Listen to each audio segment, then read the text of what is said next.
Hi, ನಿಮಗೆಲ್ಲರಿಗೂ ಕೂಡ ನಮಸ್ಕಾರ. ನಾನು ನಿಮ್ಮ ಜೀವನ್ ಸರ್ ಮಾತಾಡೋದು. ಇವತ್ತಿನ ತರಗತಿಯಲ್ಲಿ ಇದುವರೆಗೂ ಆಗಿರ್ತಕ್ಕಂತಹ ಒಂದು SSC GD ಪರೀಕ್ಷೆಗೆ ಆಗಿರ್ತಕ್ಕಂತಹ ಮೇನ್ ಇಂಪಾರ್ಟೆಂಟ್ GK ಕ್ವಶನ್ಸನ್ನು ತೆಗೆದುಕೊಂಡು ಬಂದಿದ್ದೇನೆ. ತುಂಬ ಇಂಪಾರ್ಟೆಂಟ್ ಆಗಿರ್ತಕ್ಕಂಥವು. ಅದಕ್ಕಾಗಿ ವಿಡಿಯೋನ ಸ್ಕಿಪ್ ಮಾಡದೆ ಸಂಪೂರ್ಣವಾಗಿ ನೋಡ್ತಾ ಹೋಗಿ. ಅದಕ್ಕೂ ಮುಂಚೆ ನೀವೇನಾದರೂ ಫಸ್ಟ್ ಟೈಮ್ ನಮ್ಮ ಒಂದು ತರಗತಿಯನ್ನು ನೋಡ್ತಾ ಇದ್ದರೆ ಎಲ್ಲರೂ ಕೂಡ ತಪ್ಪದೇ ಚಾನಲನ್ನು ಸಬ್ಸ್ಕ್ರೈಬ್ ಮಾಡ್ಕೊಳ್ಳಿ.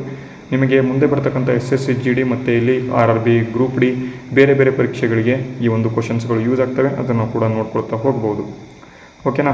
ಈಗ ಡೈರೆಕ್ಟಾಗಿ ನಾವು ತರಗತಿಗಳನ್ನು ಶುರು ಮಾಡ್ಕೊಳ್ತಾ ಹೋಗೋಣ. ಅದಕ್ಕೂ ಮುಂಚೆ ನಾವು ಇಂಪಾರ್ಟೆಂಟಾಗಿ ಇದುವರೆಗೂ ಆಗಿರ್ತಕ್ಕಂಥ ಒಂದು ಪ್ರಶ್ನೆಗಳ PDF ಬೇಕು ಅಂತ ಅಂದರೆ ಇಲ್ಲಿ ಕೊಟ್ಟಿರ್ತಕ್ಕಂಥ ಸ್ಕ್ಯಾನರ್ ಮುಖಾಂತರ 29 ರೂಪಾಯಿಗಳನ್ನು ನೀವು ಸೆಂಡ್ ಮಾಡಿ ಸ್ಕ್ರೀನ್ಶಾಟನ್ನು udyogjeevan12@gmail.com ಎಂಬತಕ್ಕಂಥ ಇಮೇಲ್ ವಿಳಾಸಕ್ಕೆ ನೀವು ಕಳಿಸಿದಿರಿ ಅಂತ ಅಂದರೆ ನೀವೇನು ಮಾಡ್ಬೋದು ಅಂತ ಅಂದರೆ ಈ ಒಂದು PDF ಪಡ್ಕೋಬೋದು. ಜಾಸ್ತಿ ಅಮೌಂಟ್ ಇಟ್ಟಿಲ್ಲ, ಬರೀ 29 ರೂಪಾಯಿ ಇಟ್ಟಿದ್ದೇವೆ.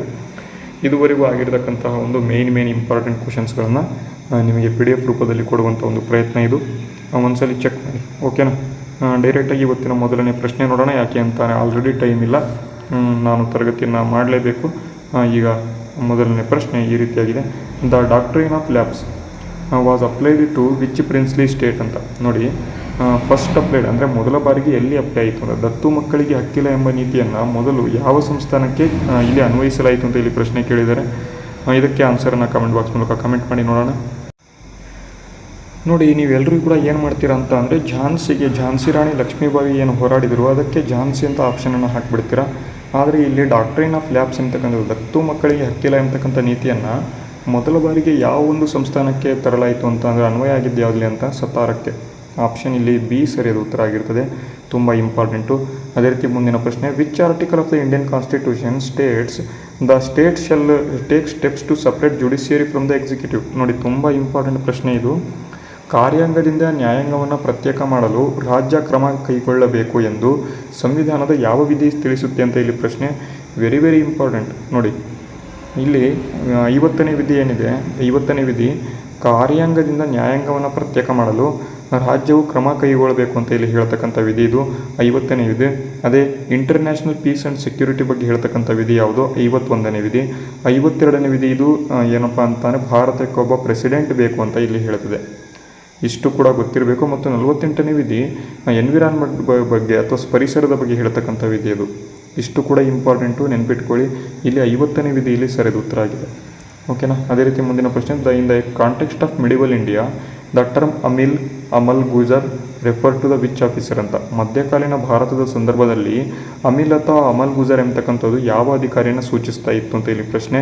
ಇಲ್ಲಿ ಅಮಿಲ್ ಮತ್ತು ಅಮಲ್ ಗುಜರ್ ಎಂಬತಕ್ಕಂಥವರು ಕಂದಾಯ ವಸೂಲಿ ಅಧಿಕಾರಿಗಳು ಆಗಿದ್ದರು. ನೋಡಿ, ರೆವೆನ್ಯೂ ಕಲೆಕ್ಟರ್ ಆಗಿದ್ದರು. ವೆರಿ ಇಂಪಾರ್ಟೆಂಟ್ ಇದು. ಕಂದಾಯ ವಸೂಲಿ ಅಧಿಕಾರಿಗಳು ಈ ಒಂದು ಅಮಿಲ್ ಮತ್ತು ಅಮಲ್ ಗುಜರ್ ಎಂಬತಕ್ಕಂಥವ್ರು. ವೆರಿ ಇಂಪಾರ್ಟೆಂಟ್ ಪ್ರಶ್ನೆ ಕೇಳ್ತಾರೆ, ನೆನ್ಪಿಟ್ಕೊಳ್ಳಿ. ಅದೇ ರೀತಿ ಮುಂದಿನ ಪ್ರಶ್ನೆ, which of the following is the correct order of the layers of the sun from the innermost to outermost ಅಂತ.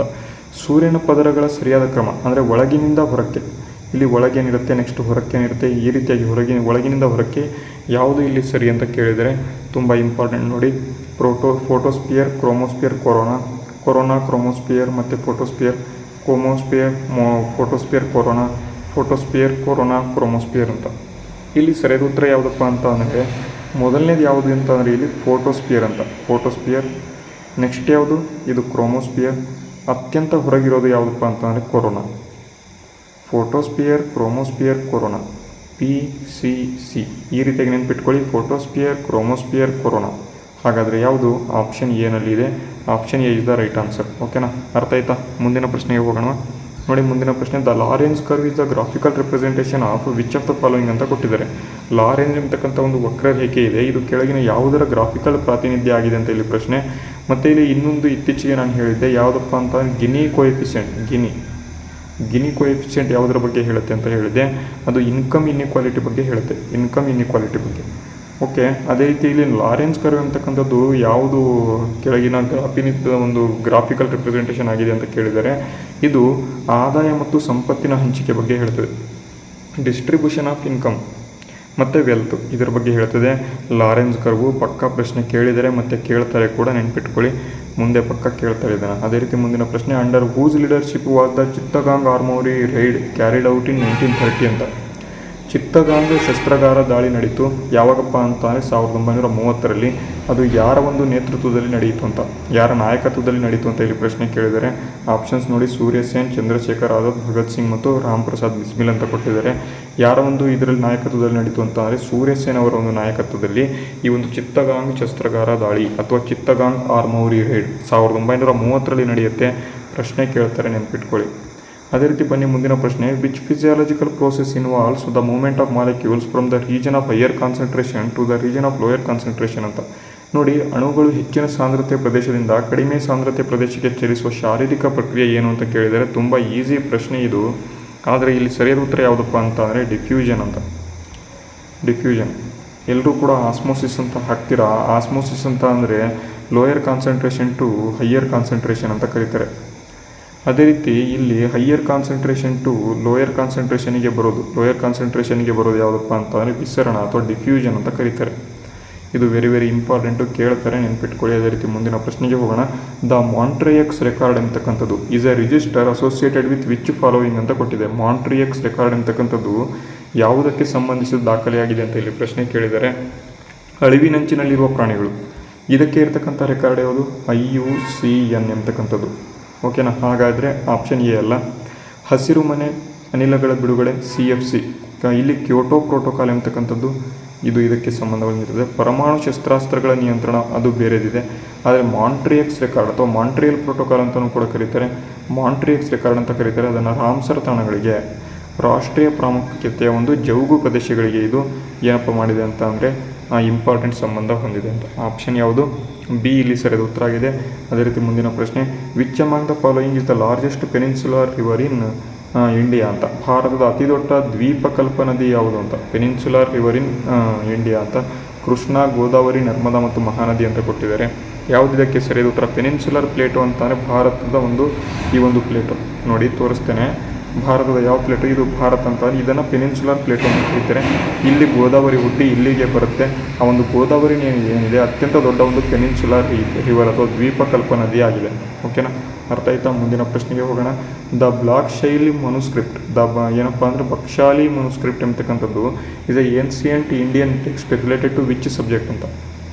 ಬಕ್ಷಾಲಿ ಹಸ್ತಪ್ರತಿಯು ಯಾವ ವಿಷಯಕ್ಕೆ ಸಂಬಂಧಿಸಿದ ಪ್ರಾಚೀನ ಭಾರತೀಯ ಪಠ್ಯವಾಗಿದೆ ಅಂತ ಇಲ್ಲಿ ಪ್ರಶ್ನೆ ಕೇಳಿದರೆ ಇಲ್ಲಿ ಖಗೋಳಶಾಸ್ತ್ರ, ಗಣಿತಶಾಸ್ತ್ರ, ವೈದ್ಯಕೀಯ ಮತ್ತು ರಾಜಕೀಯ ಅಂತ ಕೊಟ್ಟಿದ್ದಾರೆ. ಯಾವುದಕ್ಕೆ ಸಂಬಂಧ ಹೊಂದಿರೋದು? ಇದು ಗಣಿತಶಾಸ್ತ್ರಕ್ಕೆ ಸಂಬಂಧ ಹೊಂದಿದೆ. ಬಕ್ಷಾಲಿ ಮನುಸ್ಕ್ರಿಪ್ಟ್ ಅಂತ ಪ್ರಶ್ನೆ ಕೇಳ್ತಾರೆ, ನೆನ್ಪಿಟ್ಕೊಳ್ಳಿ. ವೆರಿ ವೆರಿ ಇಂಪಾರ್ಟೆಂಟ್ ಪ್ರಶ್ನೆ ಕೂಡ ಹೌದು. ಅದೇ ರೀತಿ ಮುಂದಿನ ಪ್ರಶ್ನೆ. Who was the first Indian to be elected as a member of International Olympic Committee ಅಂತ. ಅಂತಾರಾಷ್ಟ್ರೀಯ ಒಲಿಂಪಿಕ್ ಸಮಿತಿಯ ಒಂದು ಸದಸ್ಯರಾಗಿ ಆಯ್ಕೆಯಾದ ಮೊದಲ ಭಾರತೀಯ ಯಾರು ಅಂತ ಕೇಳಿದರೆ ದೊರಾಬ್ಜಿ ಟಾಟಾ, JD ಸಿಂಧು, ನೀತಾ ಅಂಬಾನಿ, ರಾಜಾ ಬಾಲೇಂದ್ರ ಸಿಂಗ್ ಅಂತ ಕೊಟ್ಟಿದ್ದಾರೆ. ಯಾರಪ್ಪ ಮೊದಲ ಬಾರಿಗೆ ಇದನ್ನು ಸದಸ್ಯರಾಗಿ ಆಯ್ಕೆಯಾದವರು ಅಂತ ಅಂದರೆ ದೊರಾಬ್ಜಿ ಟಾಟಾ ಎಂತಕ್ಕಂಥವ್ರು. ಆಪ್ಷನ್ ಯಾವುದು? ಆಪ್ಷನ್ ಎ ಇಲ್ಲಿ ಸರಿಯಾದ ಉತ್ತರ ಆಗಿರ್ತದೆ. ಅದೇ ರೀತಿ ಮುಂದಿನ ಪ್ರಶ್ನೆ. In which constitutional amendment was the right to property removed from the list of fundamental rights ಅಂತ. ನೋಡಿ, ಯಾವ ಸಂವಿಧಾನದ ತಿದ್ದುಪಡಿ ಮೂಲಕ ಆಸ್ತಿ ಹಕ್ಕನ್ನು ಮೂಲಭೂತ ಹಕ್ಕು ಪಟ್ಟಿಯಿಂದ ತೆಗೆದುಹಾಕಲಾಯಿತು ಅಂತ ಇಲ್ಲಿ ಪ್ರಶ್ನೆ ಕೇಳಿದರೆ ಯಾವ ತಿದ್ದುಪಡಿ ಅಂತ ಅಂದರೆ 44ನೇ ತಿದ್ದುಪಡಿ ಅಂತ. 44ನೇ ತಿದ್ದುಪಡಿಯಿಂದ ಆಸ್ತಿ ಹಕ್ಕನ್ನು ಅಂದರೆ ಎಲ್ಲಿತ್ತಿದ್ದು ಆಸ್ತಿ ಹಕ್ಕು 31ನೇ ವಿಧಿಯಲ್ಲಿ ಇತ್ತು. ಅದನ್ನು ಒಂದು ಲೀಗಲ್ ರೇಟ್ ಆಗಿ 300A ವಿಧಿಯಾಗಿ ಈಗ ಮಾಡಿದರೆ ಈಗ ಲೀಗಲ್ ರೇಟ್ ಆಗಿದೆ. ಹಾಗಾದರೆ ಯಾವ ತಿದ್ದುಪಡಿಯಿಂದ ತೆಗೆದಿದ್ದು? 44ನೇ ತಿದ್ದುಪಡಿಯಿಂದ ತೆಗೆದಿದ್ದು. ಅದು ಗೊತ್ತಿರಬೇಕು. ಕೇಶವಾನಂದ ಭಾರತಿ ಪ್ರಕರಣದಲ್ಲಿ ಈ ಒಂದು ತಿದ್ದುಪಡಿಯನ್ನು ಮಾಡಲಾಯಿತು ಆಸ್ತಿ ಹಕ್ಕಿಗೆ ಸಂಬಂಧಪಟ್ಟಂತೆ. ಕೇಶವಾನಂದ ಮತ್ತು ಭಾರತಿ ಮತ್ತು ಸ್ಟೇಟ್ ಆಫ್ ಕೇರಳ ಯಾವಾಗಾಗಿದ್ದು? 1973ರಲ್ಲಿ ಆಗ್ತದೆ. ಅದು ಕೂಡ ನೆನಪಿಟ್ಕೋಬೇಕು. ಅದಾದಮೇಲೆ 1976ರಲ್ಲಿ 42ನೇ ತಿದ್ದುಪಡಿ ಆಗ್ತದೆ. ನೆಕ್ಸ್ಟ್ 1978ರಲ್ಲಿ ಈ ಒಂದು 44ನೇ ತಿದ್ದುಪಡಿಯಲ್ಲಿ ಏನು ಮಾಡ್ತಾರೆ? ಈ ಒಂದು ರೈಟ್ ಟು ಪ್ರಾಪರ್ಟಿನ ರಿಮೂವ್ ಮಾಡಿ ಫಂಡಮೆಂಟಲ್ ರೈಟ್ಸಿಂದ ರಿಮೂವ್ ಮಾಡ್ತಾರೆ. ಅದನ್ನು ಲೀಗಲ್ ರೈಟ್ ಮಾಡ್ತಾರೆ. Legal right. ಓಕೆನಾ? ಅರ್ಥ ಆಯ್ತಾ? ಮುಂದಿನ ಪ್ರಶ್ನೆಗೆ ಹೋಗೋಣ. Which chemical compound is known as blue vitriol ಅಂತ ಕೊಟ್ಟಿದ್ದಾರೆ. ಬ್ಲೂ ವಿಟ್ರಿಯಾಲ್ ಅಂತ, ನೀಲಿ ವಿಟ್ರಿಯಾಲ್ ಅಂತ ಯಾವುದನ್ನು ಕರೀತಾರೆ ಅಂತ? ಕಾಪರ್ ಸಲ್ಫೇಟ್ ಏನಿದೆ ಅದನ್ನು ನೀಲಿ ವಿಟ್ರಿಯಾಲ್ ಅಂತ ಕರೀತಾರೆ. ಕಾಪರ್ ಸಲ್ಫೇಟ್ Cu ಇಲ್ಲಿ ಬರೀತೀನಿ ನೋಡಿ, CuSO4. ಕಾಪರ್ ಸಲ್ಫೇಟನ್ನು ಬ್ಲೂ ವಿಟ್ರಿಯಾಲ್ ಅಂತ ಕರೀತಾರೆ. ತುಂಬ ಇಂಪಾರ್ಟೆಂಟ್ ಪ್ರಶ್ನೆ.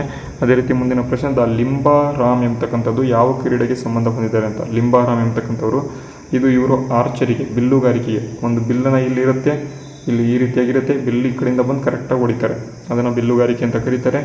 ಆರ್ಚರಿಗೆ ಸಂಬಂಧ ಹೊಂದಿದ್ದಾರೆ ಲಿಂಬಾರಾವ್ ಅಂತಕ್ಕಂಥವ್ರು.